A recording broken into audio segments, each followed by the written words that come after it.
함께 말씀 보도록 하겠습니다. 오늘 요나서 7번째 시간인데요.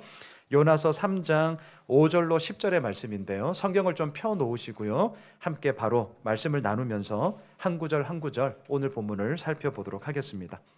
오늘 요나서 강의 7번째 시간입니다. 요나서 3장 5절로 10절의 말씀. 지금 인터넷으로 보시는 분들은 오늘 필요한 말씀이 다 자막으로 나오게 될 텐데요. 좀 집중해서 오늘 말씀을 함께 나누어 보도록 하겠습니다. 지난주 우리는 니느웨로 간 요나를 보았습니다. 요나에게 니느웨로 가는 길은 흔쾌한 순종이 아니었습니다. 마지못한 순종이었고 억지로 하는 순종이었습니다. 니느웨로 가는 요나의 마음 가운데는요, 온갖 의심으로 가득한 질문들이 넘쳐났습니다. 하나님을 향해 항변하고 싶은 의심과 회의와 분노가 솟구쳐 올랐습니다. 그렇지만 갔습니다. 아니, 가야만 했습니다. 왜냐하면 죽다가 살아났기 때문입니다. 이런 요나가 니느웨에 가서 했던 일이란 3일 동안 걸어야 한 바퀴를 돌 수 있는 그 큰 도시에 들어가서 고작 하루 동안, 그것도 고작 5마디, 기억나십니까? 40일이 지나면 니느웨가 무너지리라. 고작 하루 동안 고작 5마디 아주 무미건조한 외침을 했을 뿐입니다. 요나에게 니느웨는 자신의 아집과 독선, 편견과 주장으로 자신의 옳음만을 항변하고 싶은 곳이었기 때문이었죠.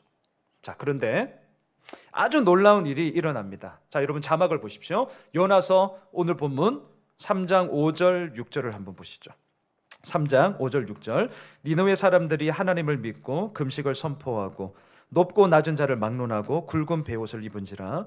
그 일이 니느웨 왕에게 들림에 왕이 보좌에서 일어나 왕복을 벗고 굵은 베옷을 입고 제 위에 앉으니라. 자, 왕으로부터 모든 백성에 이르기까지 회개의 놀라운 역사가 일어나고 있습니다. 요나는 물고기 뱃속에서 이 요나의 마음을 돌이키는 데까지 무려 3일이 걸렸습니다. 근데 오늘 본문에 나오는 니느웨 백성들은 단 하루 만에, 그것도 요나의 아주 무미건조한, 정말 성의 없는, 설교도 아닌 그러한 외침을 통하여서 회개의 역사가 일어났다라는 것이죠. 자, 요나와 니느웨 백성의 반응이 너무나 지금 대조적으로 나타나고 있습니다. 자, 이게 오늘 본문의 포인트예요. 이게 오늘 본문의 포인트. 자, 제가 오늘 본문을 통해서 이 부분을 함께 나누어 보고자 하는데요. 니느웨 백성들의 회개, 3가지로 한번 살펴보려고 합니다. 첫째, 니느웨 백성들은 어떻게 해서 다른 나라에서 온 정말 알지도 못하는 요나의 이 무미건조한 외침에 회개를 할 수 있었을까? 궁금하죠. 2번째, 회개를 했다면 이들은 정말 하나님을 믿은 것일까? 3번째, 도대체 회개란 무엇일까?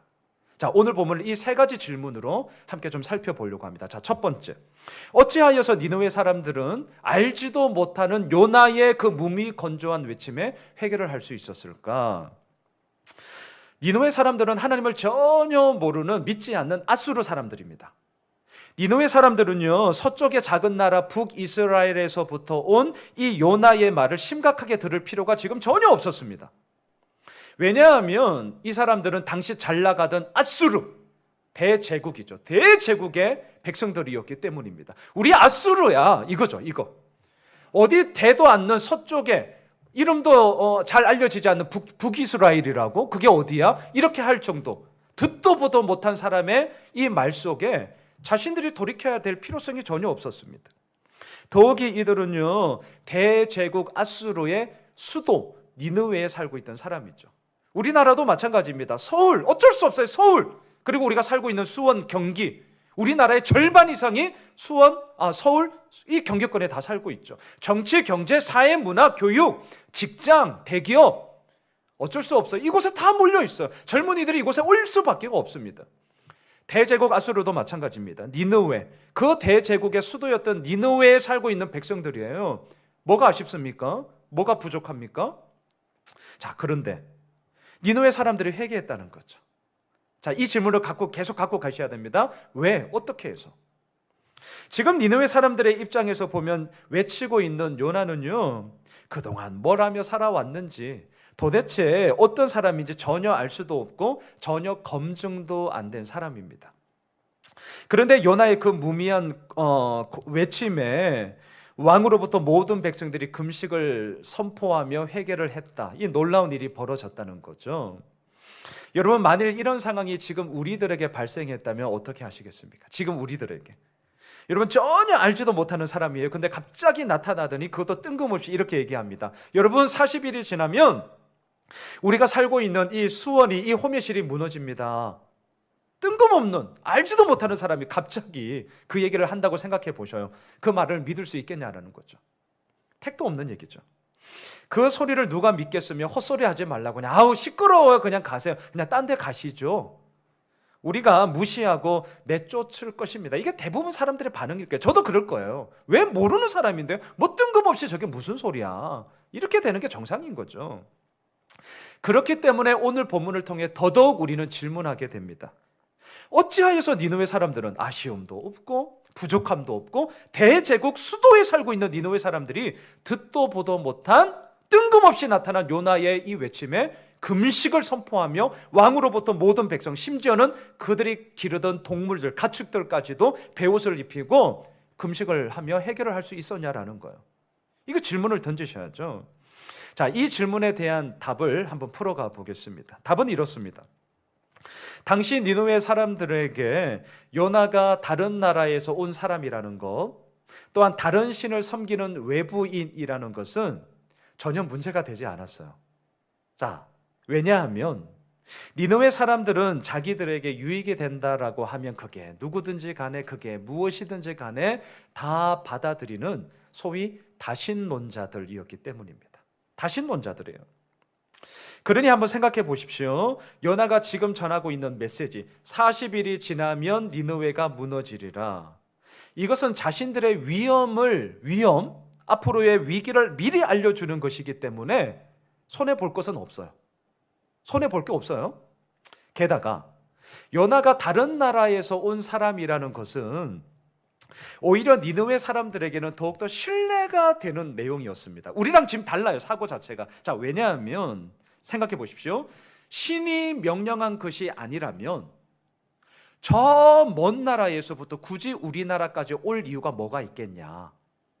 또한 신이 명령한 것이 아니라면 굳이 그 먼 거리, 그 어려움을 그리고 이 나라에 와서 사람들이 때로는 냉소와 냉혹함으로 저리 꺼져라고 모멸감을 얻을 수도 있을 것인데 그 위험에도 불구하고 이렇게 외치고 있는 이유가 뭐겠느냐? 그것은 진짜 아니겠느냐?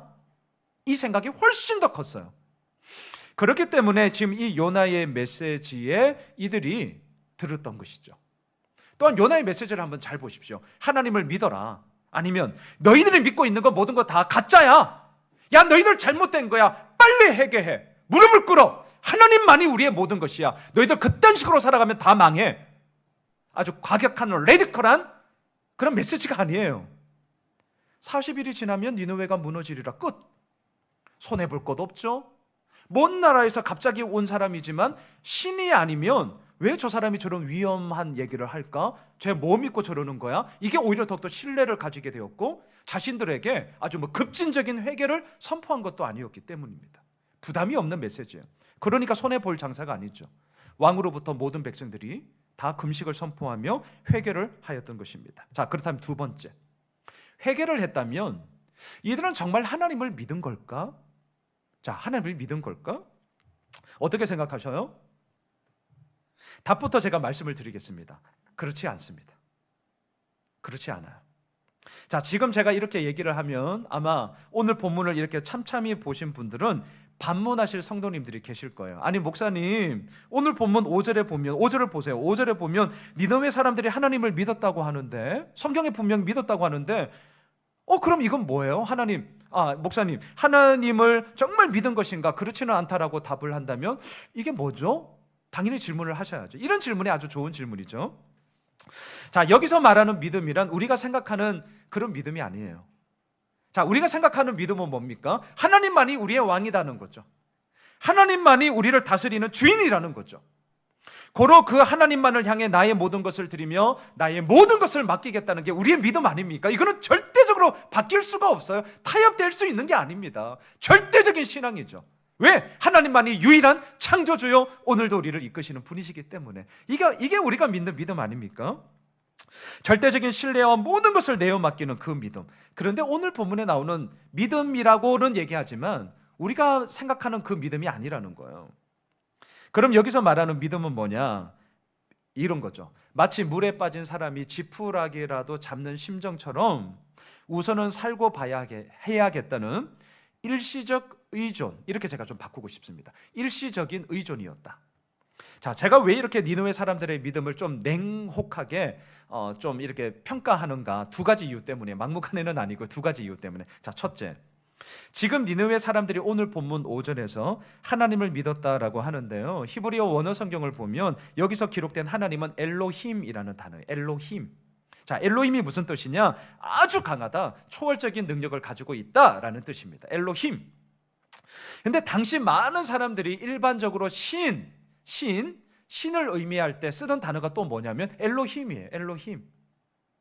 그러니까 어떻습니까? 하나님이라고, 엘로힘이라고 지금 말은 하고 있지만 니느웨 사람들에게 그 엘로힘, 그 하나님은요, 지금 우리가 믿고 있는 유일한 창조주 하나님이 아니라 뭐예요?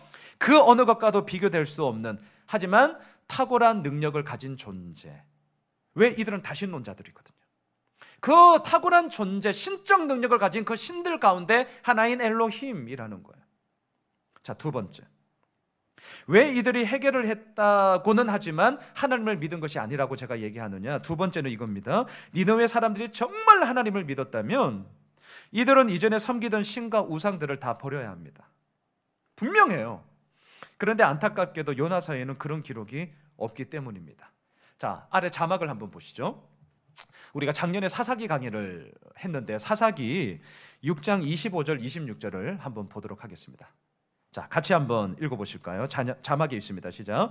그날 밤에 여호와께서 기드온에게 이르시되 내 아버지에게 있는 숫소 곧 7년 된 둘째 숫소를 끌어오고 내 아버지에게 있는 바알의 제단을 헐며 그 곁에 아세라상을 짓고 또 이 산성 꼭대기에 내 하나님 여호와를 위하여 규례대로 한 제단을 쌓고 그 둘째 숫소를 잡아 내가 찍은 아세라 나무로 번제를 드릴지니라 하시니라. 자, 그날 밤에 이렇게 되어 있는데 그날 밤은요, 기드온이 하나님을 위하여 제단을 쌓고 또한 믿음의 결단을 했던 바로 그날 밤이에요.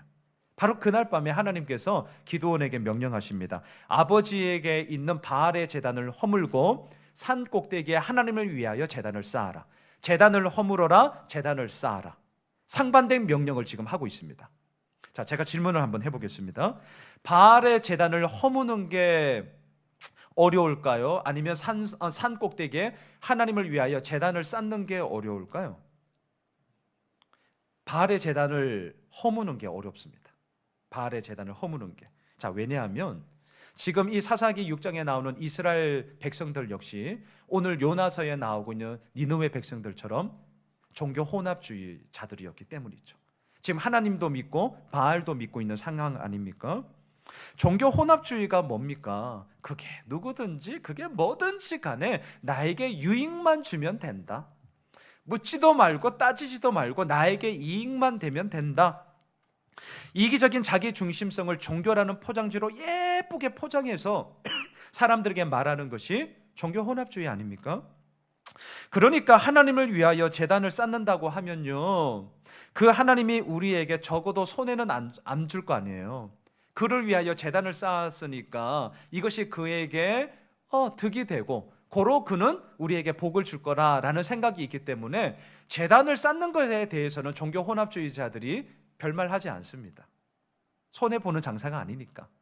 그런데 어려운 건 뭔 줄 아세요? 바알의 제단을 허무는 것은 난리가 나죠. 이유는 간단합니다. 왜냐하면 바알이 분노해서 자기들에게 복이 아니라 저주를 내리면 어떻게 하냐. 잘못된 믿음을 가지고 있었기 때문에 기존에 있는 것을 허무는 것은 너무 두려운 거예요.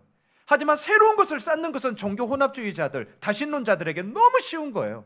왜? 이것도 좋고 저것도 좋고 결론은 뭐예요? 나에게 유익만 되면 되니까. 그거죠, 그거. 하나님은 지금 이러한 이스라엘 백성들의 영적 상태를 사사기 6장에서 너무나 잘 알고 있었기 때문에 기드온에게 단도직입적으로 명령합니다. 바알의 제단 허물어, 나를 위하여 제단을 쌓아. 이걸 이렇게 한번 바꿔볼까요? 진정한 믿음이란 뭐냐? 이것도 좋고 저것도 좋고 이게 아니라 오직 하나밖에 없다라는 거야. 오직 하나밖에 없다.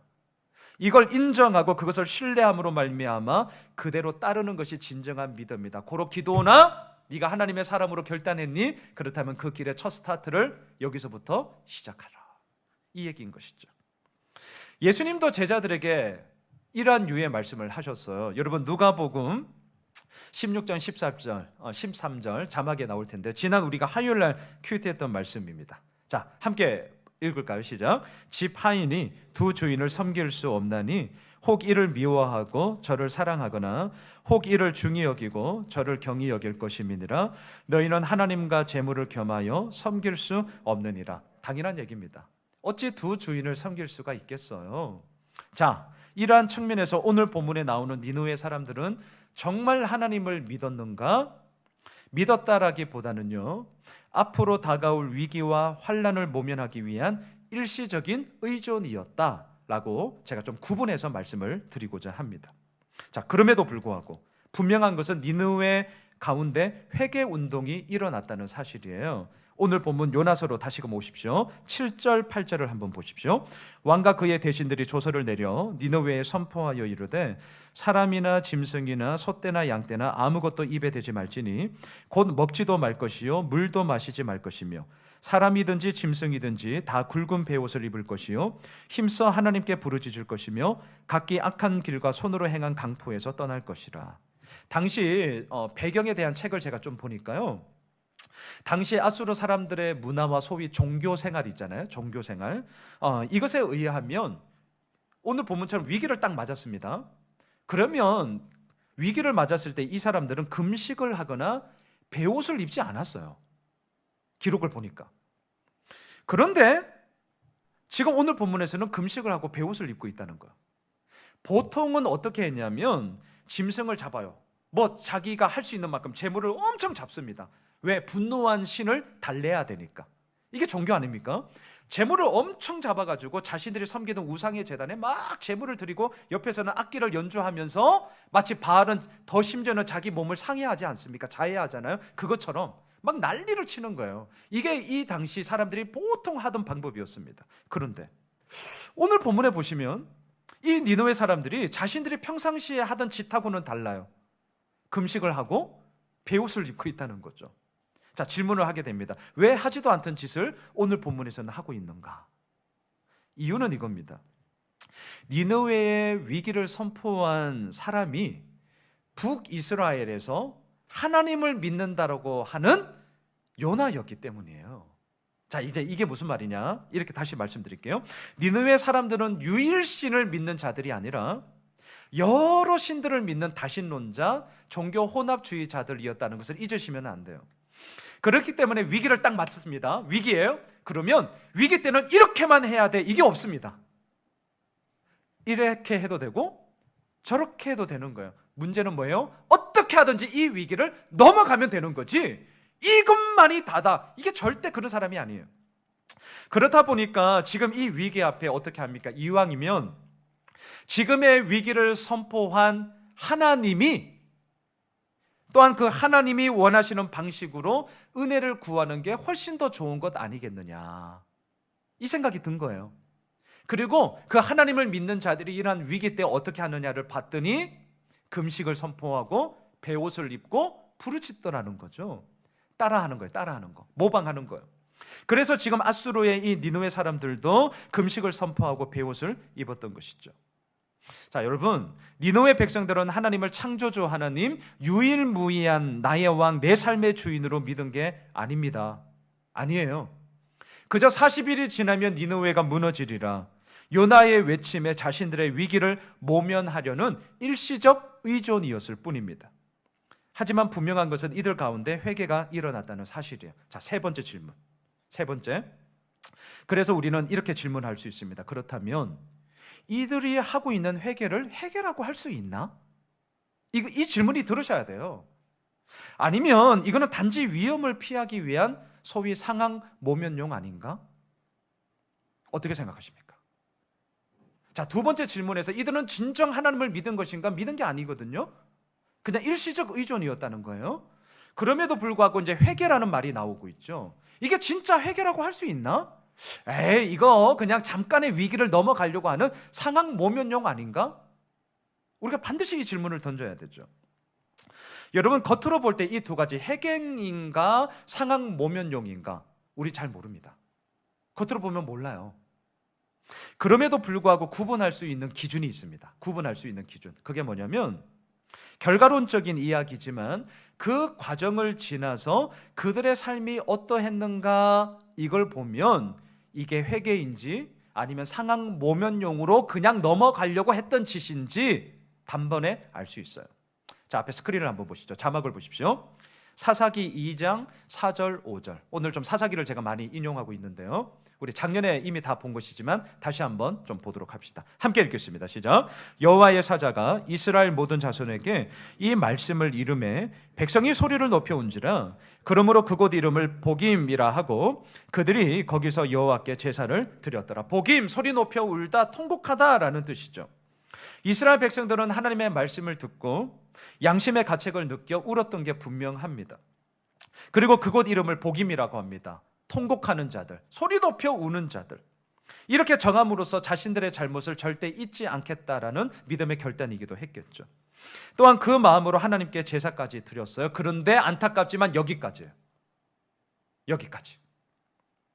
왜 제가 여기까지라고 말씀을 드리느냐? 계속해서 자막을 한번 보십시오. 사사기 2장 11절로 가보겠습니다. 이렇게 울었던 자들이 그들의 삶 속의 결론이 뭐냐? 자, 11절 함께 읽겠습니다. 시작. 이스라엘 자손이 여호와의 목전에 악을 행하여 바알들을 섬기며. 뭐죠 이게? 이게 뭐예요? 여러분, 하나님이 이스라엘 백성들에게 원하는 것은 소리 높여 우는 통곡이 아니라 진정한 회개였습니다. 소리 높여 운다고 해결되는 게 아니에요. 복임이라고 그 동네 이름을 아무리 정한다 해서 모든 문제가 해결되는 게 아니더라고요. 하나님께 제사를 드렸다고 해서 다 해결되는 것도 아닙니다. 지금 이스라엘 백성들에게 필요한 것은요, 통곡하는 거 좋아요. 복임이라고 이름 붙이는 거 좋습니다. 하나님께 제사를 드리는 거 잘하는 거예요. 하지만 이렇게 함으로 말미암아 뭘 해야 합니까? 지금 자신들이 섬기고 있는 바알을 버리고요, 자신들의 삶 가운데 있던 모든 악을 끊어버리는 거죠. 울면 뭐 하냐는 거예요. 11절 이스라엘 자손이 여호와의 목전에 악을 행하여 바알들을 섬기며. 그 울었던 게 도대체 뭐죠? 상황 모면용이에요. 울면 뭐 합니까? 삶이 변해야죠. 통곡만 있고 진정한 회개와 온전한 순종이 없다면 그 통곡은 죄송하지만 자신의 처량한 신세를 한탄하는 신세 타령입니다. 우리 이거 진짜 분명히 하셔야 됩니다. 하나님의 이름을 붙잡고 울고 있지만 그것이 내 삶의 변화로 이어지지 않으면 그것은 그 당시에 내 힘겨움을 그냥 통곡하며 어떻게 살까? 어떻게 하면 좋죠? 신세 타령인 거예요. 안타깝지만 사사기 2장에 나오는 이스라엘 백성들의 통곡은 회개가 아니라 위기를 그저 모면하기 위한 상황 모면용이었습니다. 그렇다면 오늘 본문으로 다시금 오셔서 니느웨 사람들은 어떤가? 오늘 본문 8절을 다시 한번 보세요. 사람이든지 짐승이든지 다 굵은 베옷을 입을 것이요 힘써 하나님께 부르짖을 것이며 각기 악한 길과 손으로 행한 강포에서 떠날 것이라. 앞서 예를 들었던 사사기 2장과는 다른 게 하나 나옵니다. 그게 뭐냐? 악한 길과 손으로 행한 강포에서 떠나라. 삶의 구체적인 변화를 촉구하고 있습니다. 여러분 기억나세요? 제가 요나서 강의 첫 번째 시간대에 당시 아수르 사람들의 아주 잔인함과 무자비함을 제가 말씀을 드렸던 적이 있습니다. 예를 들면 이런 거예요. 아수르 사람들은 포로를 딱 잡아오면 두 다리를 자르고요, 한쪽 팔을 자르고 한쪽 팔만 남겨놓는다는 거예요. 상상해도 참 잔인한데요. 왜 한쪽 팔만 남겨놨냐? 그렇게 피를 철철 흘리면서 죽어가는 과정 속에 그 한쪽 팔을 남겨진 손을 잡고 조롱하고 비웃고 멸시를 하면서 어디 너희들이 감히 우리에게 까불어? 그러면서 죽어가는 것에 대해서 모멸감을 주기 위해서 한쪽 팔만 남겨놨다는 거예요. 아니, 인간이 인간을 향해서 어떻게 이런 짓을 할 수 있습니까? 또한 뭐가 있냐면요, 희생자의 가족들에게 사랑하는 사람의 그 잘린 머리를 장대에 높이 달려서 그걸 들고 행진하게 했다는 거죠. 밧줄로 포로들의 몸을 잡아 당겨서 산채로 이 사람의 가죽을 벗기고요. 그것도 모자라서 성벽에 그 찢겨진 사람의 가죽을 덕지덕지 전시하기까지 했다는 거예요. 이게 아수르 사람들이에요. 얼마나 극악무도한 사람입니까? 어떻게 인간이 인간에 대해서 어떻게 이럴 수 있냐? 무자비하고 잔인한 극악무도한 사람들이었죠. 그런데 이랬던 자들이 지금 오늘 요나서 3장 8절 뭐라고 얘기합니까? 각기 악한 길과 손으로 행한 강포에서 떠나라. 자신들의 잘못을 인정하는 거죠. 그리고 악한 길과 강포에서 떠나겠다. 그동안 자신들이 살아왔던 삶을 거부하는 돌이킴을 이야기하고 있습니다. 돌이킨다는 것은 거꾸로 말하면 거부잖아요. 거부. 왜? 거부를 해야, 그동안 살아왔던 삶을 거부해야 내가 다른 방향으로 돌이키는 것이죠. 회개는 뭡니까? 인정과 돌이킴이잖아요. 인정과 돌이킴. 이게 지금 오늘 요나서 3장 8절에서 구체적으로 얘기를 하고 있는 이들의 다짐이었습니다. 인정과 돌이킴. 그랬더니 하나님께서 어떻게 하시는 줄 아세요? 오늘 본문 10절로 한번 가보십시오. 자, 오늘 본문 10절 보십시오. 하나님이 그들이 행한 것 곧 그 악한 길에서 돌이켜 떠난 것을 보시고 하나님이 뜻을 돌이키사 그들에게 내리리라고 말씀하신 재앙을 내리지 아니하시니라. 지금 하나님이 바라보시는 시선을 10절에서 잘 보십시오. 하나님이 지금 뭘 보고 계시냐면 그들이 행한 것 곧 악한 길에서 떠나 돌이켜 떠난 것을 보셨습니다. 금식하는 것을 본 게 아닙니다. 베옷 입고 있는 걸 본 게 아니에요. 부르짖고 있는 것을 본 게 아닙니다. 물론 오해는 하지 마십시오. 그렇다면 금식하고 베옷 입고 부르짖는 것이 무익한 거냐? 아무 소용이 없냐? 지금 제가 그 얘기하는 건 아닙니다. 금식하는 것 중요해요. 왜요? 금식을 한다는 것은 내 생명을 유지하는 것이 음식이 아니라 오직 하나님으로만이 내가 살 수 있습니다라는 것을 실질적으로 선포하며 내가 그렇게 행하는 믿음의 행위이기 때문에 금식은 너무나 소중한 것이죠. 하지만 문제는 금식이 금식으로만 끝나면 안 된다는 거예요. 나 3일 금식 기도 몇 번 했다. 나 40일 금식 기도 몇 번 했다. 너무나 소중한 것이지만 금식이 금식으로만 끝난다면 죄송하지만 그 금식의 본질적인 목적이 이루어지지 않은 거죠. 나 베옷 입었다. 예, 베옷 입을 수 있죠. 하지만 베옷 입은 것으로만 끝내지 말라는 거예요. 나 하나님께 이렇게 부르짖었다. 중요한 거죠. 하지만 하나님께 부르짖은 것으로만 끝나지 말라는 거예요. 그 금식을 통해, 그 베옷 입은 것을 통해, 그 부르짖음을 통해 나의 삶의 변화가 어떻게 이어져 가고 있는가, 이게 우리에게 너무나 중요한 것이기 때문이죠. 그런 측면에서 볼 때 오늘 니느웨 백성들의 회개는 결코 상황 모면용이 아니었습니다. 지금 이 순간만큼은 진실되이 자신들의 악한 길과 거짓된 강포를 인정하고요, 더 이상은 그렇게 살지 않겠다는 돌이킴이었기 때문입니다. 하나님이 지금 그것을 보셨어요. 겉으로 나타나는 금식을 본 게 아니라니까요. 베옷 입은 거 본 거 아닙니다. 부르짖는 그 행위를 본 게 아니라 그렇게 하고 있는 그들의 마음을 보셨죠.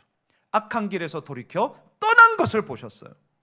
그래서 어떻게 하셨냐고요? 10절 하반절 하나님이 뜻을 돌이키사 그들에게 내리리라고 말씀하신 재앙을 내리지 아니하시니라. 사랑하는 성도 여러분, 우리가 분명히 해야 할 것이 있습니다. 하나님의 마음이 움직였던 것은요, 니느웨 사람들이 금식하고 베옷을 입고 부르짖었기 때문이 아닙니다. 하나님이 당신의 마음을 움직였고 뜻을 돌이키신 것은 니느웨 사람들이 악한 길에서 돌이켜 떠난 그들의 삶을 보셨기 때문입니다. 이게 무엇입니까? 회개죠. 자, 진정한 회개란 뭐냐? 고백과 결별입니다. 무엇을 고백합니까? 자신의 죄악을 인정하며 하나님의 은혜를, 하나님의 용서를, 하나님의 긍휼하심을 오늘도 구하며 고백하는 거죠. 무엇과 결별합니까? 그동안 살아왔던 자신의 아집과 고집과 자신의 악한 강포와 죄악된 삶에서 빠이빠이 결별하는 것이죠. 자, 말씀을 정리하겠습니다. 오늘 포인트는 너무나 분명합니다. 악한 길에서 돌이켜 떠났다라는 거죠. 예수님은 오늘 본문 이 3장의 사건을 근거로 해서 표적을 구하고 있는 무리들에게 이렇게 말씀을 하십니다. 자, 자막을 한번 보십시오.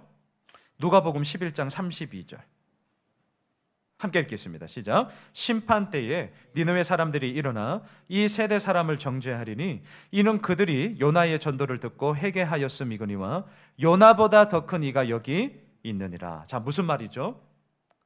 우리가 누가복음을 계속해서 보고 있는데 예수님이 비유를 많이 말씀하시는데 저도 이 구절을 한번 비유로 이렇게 바꿔볼게요. 유치원생도 회개했는데 대학원생인 너희들은 도대체 뭐하고 있는 거니? 이 얘기입니다. 유치원생도 회개했는데 대학원생인 다 배운 너희들은 도대체 뭐하고 있는 거니? 이게 누가복음 11장 32절이에요. 표적만 구하고 있지 정작 그 표적이 가리키고 있는 예수님을 전혀 믿지 않고 있는 무리들을 향한 예수님의 책망이었습니다. 사랑하는 예수 호민실 가족 여러분, 니느웨 사람들은 하나님에 대한 절대적인 믿음, 신뢰 없었어요. 그런데도 요나의 메시지에 그들은 온전히 회개했습니다. 회개는 하나님의 이루시는 역사이기 때문이에요. 우리의 그 어떠한 조건에 의하여서 이루어지는 것이 아니라 하나님의 일방적인 역사이기 때문에 하나님을 절대적인 창조주로 믿지 않음에도 불구하고 하나님은요, 그들을 통해서도 얼마든지 회개하실 수 있는 주도권을 가진 분이십니다. 회개는 하나님으로 말미암아 이루어지는 거예요. 온전한 믿음이 없는 니느웨 사람들도 이러했을지언데 하물며 하나님에 대한 절대적인 신뢰를 고백하며 오늘도 하나님을 예배하고 있는 우리는 어떠해야 하냐는 거예요. 이게 오늘 본문이 우리들에게 던지고 있는 도전이죠.